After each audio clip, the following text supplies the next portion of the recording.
नमस्कार. आजच्या भागामध्ये इथे आभा येते आणि विचारत असते की दादा, मालती वहिनीचा फोन होता का? तेव्हा तेजस म्हणतो नाही गं, निकेतचा फोन होता. त्याला नंबर हवा आहे हॉल तिकीटचा. आता इथे त्याला काय सांगू, हॉल तिकीटच सापडत नाही आहे. तुला तरी सापडलं का कुठे? तेव्हा इथे आभा म्हणते, अरे दादा, सगळीकडे शोधून झालं आहे, पण हॉल तिकीट काही सापडत नाही आहे घरामध्ये. आता फक्त घर झटकून ठेवायचंच बाकी राहिले. कुठे गेलं असेल र तुझं हॉल तिकीट? गायत्री वहिनीच्या हातामध्ये तर लागलं नसेल ना? तेव्हा तेजस म्हणतो की नाही, गायत्री वहिनीच्या हातामध्ये लागलं नसेल, कारण जर तिच्या हातात लागलं असतं तर तिने काहीतरी तमाशा जरी केला असता, नाहीतर माझ्यासमोर ते फाडून टाकलं असतं. काहीतरी तिने केलंच असतं. म्हणून मला असं वाटते की तिच्या हातामध्ये लागलेलं नाही आहे, पण दुसरं कुणाच्या हातामध्ये तर लागलं नसेल ना. आणि ही एकमेव अशी नोकरी आहे ज्याच्यामध्ये गायत्री वहिनी खोडा घालू शकत नाही. म्हणून मी हा फॉर्म भरला होता, ते सुद्धा लकी चार्मच्या सांगण्यावरून. तर इथे सुगंधा कचरा काढत असतात. तेवढ्यातच तिथे आता नानासुद्धा येतात. नाना आल्यानंतर ते म्हणत असतात, या घरामध्ये धड कुणी एक काम करायला मागत नाही. तेव्हा सुगंधा म्हणते, अहो जरा खाली बघा, केर आहे. तेव्हा इथे नाना म्हणतात, हो मला माहिती आहे केर आहे ते, पण आता कामं करायला नको का? हे बल्ब कधीचं गेलं आहे, पण ते अजून बदललेलं नाही आहे. मला तरी ते नीट करायला नको? तेव्हा स्टूलवरती चढत असताना सुगंधा म्हणते, अहो हळूहळू, नाहीतर पडाल तुम्ही. नाहीतर तुम्ही राहू द्या ना, मी नंतर सूरजला करायला सांगते. तेव्हा इथे नाना म्हणतात, नाही नको, उगाच आपलं कुणालाही भार नको. हे माझं काम आहे ना, ते मी करेनच.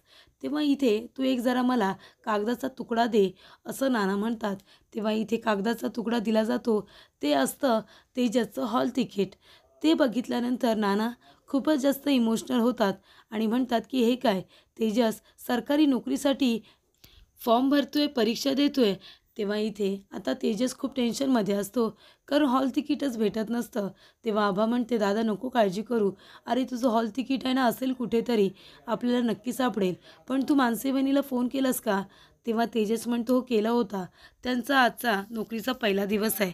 त्या कामात असतील ना, त्यांनीसुद्धा फोन उचलला नाही. तेव्हा तेजस म्हणतो, बघ ना आभा, म्हणजे त्यांच्या सांगण्यावरून मी हा फॉर्म भरला होता. त्यांचा पूर्ण विश्वास होता की मी ही जर एक्झाम दिली ना, तर मला चांगली सरकारी नोकरी नक्कीच लागेल.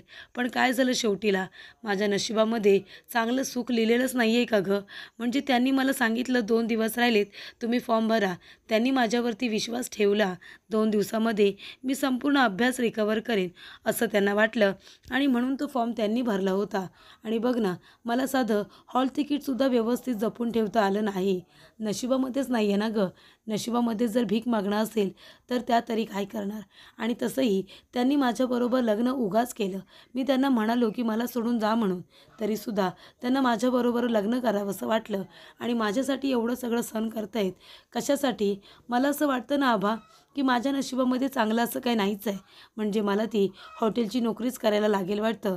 म्हणजे दरवाजा उघडायचा, जेवढे गेस्ट येतील त्यांचा, आणि हॅलो सर, नमस्ते सर, एवढंच मला करावं लागणार आहे. कारण नशिबामध्ये चांगलं नाही आहे ना. इथे हुशार असून काही उपयोग नाही आहे. आता हॉल तिकीट जर असतं तर परीक्षा देता आली नसती आणि मला या घरातले छान दिवस परत आणता आले असते. पण तसं आता मला काहीसुद्धा करता येणार नाही आहे. त्यानंतरला इथे मानसीला चक्कर आलेली असते. ती इथे शांतपणे झोपलेली असते. शुद्धीवरती आल्यानंतर इथे काजल तिची मैत्रीण असते. काजल म्हणते, मनू, अगं ठीक आहेस ना तू? तुला चक्कर आली होती, काळजी करू नको. आपल्या सरांनी डॉक्टरांना इथे बोलावलं होतं. डॉक्टर तुला चेक करून गेलेत. आधी तू सांग बरं, तू काही खाल्लं नव्हतंस का? तू स्वतःची काळजी घेत नाही आहेस का? तेव्हा इथे आता मानसी म्हणत असते, नाही गं, मी बरी आहे. मला जरा सरांना भेटायचं होतं. त्यांना मला थँक्यू म्हणायचं आणि माझ्यामुळे त्यांना त्रास झाला त्यासाठी सॉरी म्हणायचं आहे. तेव्हा आता सरांना भेटता येणार नाही, कारण सर तर गेले. काजलला काय बोलावं काही कळत नसतं. पण दुसरी मुलगी असते, ती म्हणते की सरांना महत्त्वाची मीटिंग होती ना, तेव्हा सर गेले. पण सर उद्या नक्की येतील. तेव्हा तू त्यांना हवं तर थँक्यू म्हण. तेव्हा इथे मनू म्हणते की ठीक आहे, सरांनी माझ्यासाठी एवढं सगळं केलं. इथे डॉक्टरांनासुद्धा बोलावलं आणि मला जाता जाता साधं त्यांना थँक्यूसुद्धा बोलता आलं नाही. तेव्हा इथे सरांची भेट कधी होईल काय माहिती. सर किती काय काय करतायत माझ्यासाठी. तेव्हा तिथे उभे असणारे मॅनेजर म्हणतात, लवकरच भेट होईल, तुम्ही अजिबात काळजी करू नका, भेट तर नक्कीच होईल. तर इथे आता रणजित मुद्दामून मानसीच्या समोर येत नसतो, कारण जेणेकरून मानसी ती नोकरी लगेच सोडून जाऊ नये म्हणून. तेव्हा काजल म्हणत असते, मनू हे बघ, तुला चक्कर आली होती, मला माहिती आहे तू कामं करून निघत असशील, पण काही खायला नको का? आता चक्कर आली ना तुला, बरं एक काम कर, जाऊन आता फ्रेश हो बरं, म्हणजे तुला जरा बरं वाटेल. तेवढ्यातच इथे आता पिऊन आलेले असतात इथे तिच्यासाठी फळं घेऊन. तर इथे ॲपल, मोसंबी, ज्यूस तिच्यासाठी आणलेलं असतं तिला खायला. तेव्हा इथे काजल म्हणते, हे बघ, तुझ्यासाठी हे सगळं आणले, सरांनी खास आम्हाला ऑर्डर दिलेली आहे की तू हे सगळं संपवायचं आहे. तेव्हा मानसी म्हणते, अगं एवढं सगळं? काजल म्हणते, हो, अगदी एवढं सगळं तुला संपवायचं आहे, आणि त्यानंतरला आधी फ्रेश हो आणि नंतर हे खाऊन घे, म्हणजे तुला बरं वाटेल, आणि याच्यापुढे न खाता कधी ऑफिसमध्ये यायचं नाही. तुला चक्कर आली ना आता? तेव्हा इथे मानसी आता फ्रेश व्हायला गेलेली असते. वॉशरूम तिथे आतमध्येच असतं, सगळी सोय अगदी परफेक्ट करून ठेवलेली असते. त्याच्यानंतरला इथे तेजस आता मानसीला फोन करतो. मानसीचा फोन आता काजल उचलते. तेव्हा इथे तेजस म्हणत असतो, हॅलो, हां, मला माहिती आहे तुम्ही बिझी आहात का, पण मला थोडं महत्त्वाचं तुमच्याशी बोलायचं होतं. तेव्हा काजल म्हणते, हे बघा तेजस, मी काजल बोलते, मानसी आहे ना जरा वॉशरूममध्ये गेले फ्रेश व्हायला. तेव्हा इथे तेजस म्हणतो, हो का? तेव्हा काजल म्हणत असते, तेजस, तुम्ही जरा मानसीची काळजी घेत जा. अहो, तुमच्याबरोबर लग्न झाल्यानंतर आम्हाला असं वाटलं होतं की तुम्ही व्यवस्थित तिची काळजी घ्याल. अहो, पण तुमचं तिच्याकडे लक्षच नाही आहे. मला मान्य आहे की ती घरातून कामं करून निघत असेल, पण तिने खायला नको का वेळेवरती? अहो, तिला चक्कर आली होती आणि चक्कर येऊन ती खाली पडली. मला असं वाटतंय घरी ती खूप कामं करत असेल, कारण जेव्हा ऑफिसमध्ये आली ना तेव्हाच खूप थकली होती. पण कामं करू देत तिला, मला काही बोलायचं नाही आहे, पण तिला वेळेवरती खायला सांगत जा. तुम्ही जरा लक्ष द्या तिच्याकडे. तेव्हा इथे आता तेजस म्हणतो, कशा आहेत त्या, ठीक तर आहेत ना? काजल म्हणते, काळजी करू नका, डॉक्टर आले होते, सरांनी डॉक्टरांना बोलावलं होतं तिला चेक करायला, तर ती आता बरी आहे, ती फ्रेश व्हायलाच गेले. तेवढ्यातच मानसी तिथे येते आणि विचारते, कुणाचा फोन आहे काजल? तेव्हा काजल म्हणते की तेजसचा. तेव्हा इथे तेजस म्हणतो, हे बघा लकी चाम, कशा आहात तुम्ही? तुम्हाला बरं वाटत नाही आहे ना? काम वगैरे जाऊ दे तिकडे, तुम्ही आधी घरी या, आपण डॉक्टरांकडे जातो आहे, नाहीतर तुम्ही तिथेच थांबा, मी येतो आहे, मी तुम्हाला डॉक्टरांकडे घेऊन जातो आहे. तेव्हा इथे मानसी म्हणत असते, नाही अजिबात नको, तुम्ही इथे अजिबात येऊ नका आणि तुमचा वेळसुद्धा वाया घालवू नका. हे बघा, तुम्हाला अभ्यास करायचा आहे, तुम्ही अभ्यास करा बरं, वेळ वाया घालवू नका. मी आता एकदम बरी आहे, सांगितलं ना तुम्हाला. तेव्हा तेजस म्हणतो, नाही नाही लकी चांप, आधी तुम्ही मला सांगा, सकाळी तुम्ही काही खाऊन गेला होतात का? खरं खरं सांगा. तेव्हा इथे मानसी गप्पच बसते.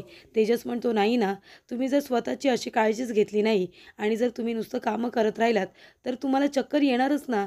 हे बघा, मी तुमचं काही ऐकणार नाही आहे, मी तुम्हाला घ्यायला येतो आहे.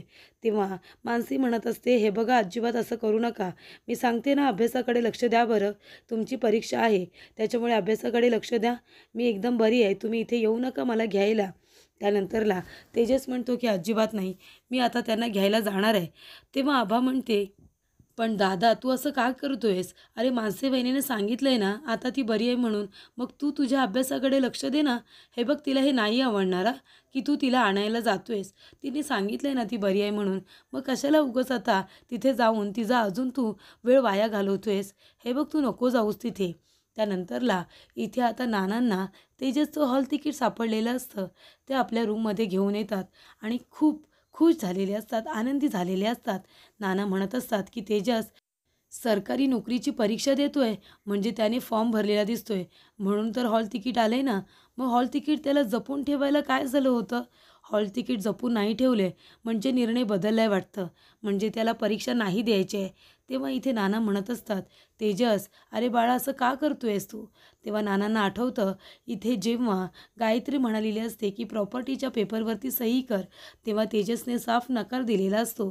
तेव्हा इथे नाना म्हणतात की तेजस बाळा, अरे या सरकारी नोकरीची परीक्षा दिलीस तर सगळे दिवसच मग बदलून जातील, या घरातले वासे बळकट होतील, तू या घरातली जबाबदारी घेशील आणि तुला आता जी परीक्षा द्यावी लागते ना ती कदाचित नाही द्यावी लागणार. मग जर एवढं सगळं होतं, तू जर इथे फॉर्मसुद्धा भरला होतास, सरकारी परीक्षा द्यायची आहे असं ठरवलं होतंस, मग काय झालं, असं का केलंस? की माझा काहीतरी गैरसमज होतोय, हा पेपर घायाळ तर झालेला नाही आहे ना, असे नाना म्हणतात. तेव्हा इथे आता गायत्रीने रणजितला फोन केलेला असतो. तेव्हा रणजित म्हणत असतो की बघितलं ना, शेवटीला मला जे करायचं होतं ते मी केलं, आता मानसी माझ्या इथे काम करणार. तेव्हा गायत्री म्हणते, ते सगळं ठीक आहे हो, पण आता बाकीच्या गोष्टींचं काय करणार? म्हणजे किती दिवस आता असं लपून छपून तिला बघणार आहात? समोर तर यावं लागेलच ना. पण आता तर तुमच्या मनासारखं झालेलंच आहे ना. आणि रणजितराव म्हणणार. तेवढ्यातच गायत्री गप्प बसते, कारण पुढे गाडी चालवणारा हा दुसरा तिसरा कोणी नसून इथे मानसीचा मामेभाऊ असतो. त्यामुळे विनीतला काही कळायला नको असं तिला वाटत असतं. त्यानंतर रणजित म्हणत असतो की आता तेजसचा काटा मी हळूहळू काढणारच. तेजसच्या गळ्यामध्ये आता मी इथे पट्टा बांधणार आहे. म्हणजे तुम्ही त्याला तिथे घरामध्ये बांधून ठेवा आणि मनू इथे माझ्या इथे रोज आता ऑफिसला येईल माझ्या नजरेसमोर. त्यानंतरला इथे नानांना कळलेलं असतं, कदाचित हे घायाळसुद्धा झालं असेल, म्हणजे कदाचित हरवलं असेल त्याच्याकडून आणि तो शोधत असेल. म्हणून नाना आता बाहेर तेजसला बघायला येतात. तेव्हा तिथे छाया येते आणि म्हणते, अहो नाना, तुम्ही इथे काय करताय? तुम्ही कुणाला शोधताय का? तेव्हा नाना म्हणतात, नाही, कुणालाही शोधत नाही आहे. तेव्हा ती विचारते, हातामध्ये काय आहे? तेव्हा नाना म्हणतात, काही नाही, रद्दीतला कागद आहे एवढंच. तेव्हा ती विचारते, तुम्ही शोधताय कुणाला? तुम्ही इथे सूरजला शोधताय का? तुम्ही विनोदला शोधताय का? असं ती म्हणत असते. तेव्हा नाना म्हणतात, नाही, मी कुणाला शोधत नाही आहे, बाहेर जो राहतो ना त्याला शोधत होतो. तेव्हा छाया म्हणते, पण तुमचं त्याच्याकडे काय काम? तुम्हाला काही त्याची काळजी वगैरे वाटते की काय? तेव्हा नाना म्हणतात, नाही, असं काही नाही आहे, मगापासून दिसला नाही ना, म्हणून फक्त बघायला आलो होतो, बाकी काही नाही. तेव्हा छाया म्हणते, हो का? तेव्हा नाना गेल्यानंतर छाया आता डायरीमध्ये लिहून ठेवत असते की नानांना तेजसची काळजी वाटत होती. तेव्हा इथे आता छाया म्हणते, फक्त काळजी वाटत होती की अजून काही शिस्त या घरामध्ये, हे सगळं काही मला दीदीला सांगायला हवं. त्यानंतरला आता मानसी खूपच जास्त विचारात असते. ती म्हणत असते की एवढं सगळं सर माझ्यासाठी का बरं करतायत? आज तर माझा पहिलाच दिवस आहे ना. त्याच्यानंतर आता जायची वेळ झालेली असते. काजल म्हणत असते, मानसी, अगं तू व्यवस्थित जाशील ना? अजून तुला पूर्णपणे बरं वाटत नाही आहे आणि उद्यापासून ऑफिसला येताना पूर्णपणे व्यवस्थित पोटभर नाश्ता वगैरे करून यायचं. नाहीतर बघितलंस ना कशी चक्कर आली तुला, अशी चक्कर येत राहील. तेव्हा इथे मानसी म्हणते, नाही, मी उद्यापासून माझी काळजी घेईन. त्यानंतरला आता एक स्टाफमधील मुलगा आलेला असतो. तो म्हणतो की सरांनी नोटीस पाठवली आहे, तर उद्या सगळ्यांना आपल्याला फॉर्मल ड्रेसमध्ये यायचं आहे. तेव्हा इथे एक मुलगी म्हणते, फॉर्मल ड्रेसवरती यायचं आहे? मंगळवार तर उद्याच आहे, मग उद्याच यावं लागणार. पण आपण फॉर्मल कपडे कसे काय घालू शकतो? आपण कुणीही कम्फर्टेबल नाही आणि त्याच्यामध्ये मंगळसूत्र नाही घालता येणार, त्याच्यावरती सूटच नाही होत. तेव्हा इथे आता मानसी म्हणत असते, काजल, अगं फॉर्मल कपडे घालायला पाहिजेत का? अगं मी आधीच सगळ्यांची मनं जिंकण्याचा प्रयत्न करते आणि नाना आणि आईंना हे नाही आवडणार. आणि त्याच्यामध्ये मला ते स्वतःलाच फॉर्मल कपडे आवडत नाही, कारण मी कम्फर्टेबल नसते, मी कधीच नाही घातलेत असे कपडे. तेव्हा इथे आता माणसे म्हणत असते की मी ही नोकरी आहे ना सोडून देते, सगळं काही चांगलं आहे, पण मी असे कपडे नाही घालू शकणार.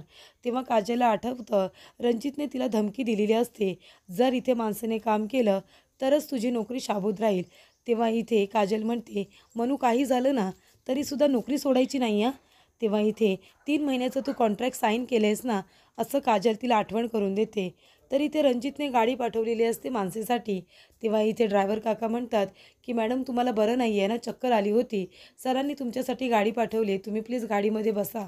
मनू म्हणते, नाही, नको, आता मी बरी आहे, तुम्ही नका त्रास करून घेऊ, सरांना सांगा. तेव्हा इथे ड्रायव्हर काका म्हणतात, नाही नाही मॅडम, माझी नोकरी जाईल, सर मला ओरडतील.